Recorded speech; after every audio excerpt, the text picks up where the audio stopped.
Achievement అక్కడి నుంచి start అయింది. అండ్ అక్కడి నుంచి చాలా లైవ్ వర్క్‌షాప్స్ చేశాను. అండ్ పెయింటింగ్ కాంపిటీషన్స్‌లో పార్టిసిపేట్ చేశాను. బెస్ట్ టీచర్ అవార్డ్ తెచ్చుకున్నాను.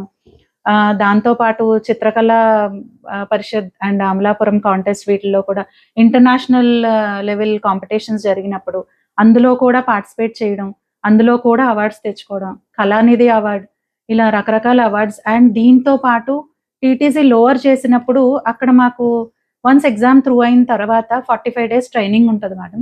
సో, ఆ 45 డేస్‌లో మాకు ట్రైనింగ్ ఇస్తూ, డెమోస్ ఇస్తూ అండ్ దెన్ మేము చేయవలసిన వర్క్ సబ్మిట్ చేసినప్పుడు అందులో ఉన్న క్లాస్‌లో నుంచి ఎవరు బాగా వర్క్స్ చేసి సబ్మిట్ చేస్తారు, ఎవరు వాళ్ళని ప్రూవ్ చేసుకుంటారు అన్న వాళ్ళకి కూడా క్లాస్ టాపర్‌గా అవార్డ్ ఇవ్వడం జరిగింది. అది కూడా నేను క్లాస్ టాపర్‌గా అవార్డ్ తీసుకున్నాను. ఆఫ్‌కోర్స్ ఇట్ ఈస్ క్యాష్ రూపంలో ఇచ్చారు. That is also one of the achievement. And ఎంతోమంది పిల్లలు నాతో పాటు జాయిన్ అయిన వాళ్ళందరూ కూడా చాలా అభిమానంగా నన్ను పలకరించేవారు. అదొకటి నేను చాలా పెద్ద అచీవ్‌మెంట్‌గా చెప్పుకుంటాను. ఇప్పటికి కూడా "అక్క బాగున్నావా?" అని పలకరిస్తూ ఉంటారు. మెసేజ్ పెడుతూ ఉంటారు. సో, అది మనసుకి ఆనందం నిండిపోయే అచీవ్‌మెంట్ అని చెప్పుకోవచ్చు.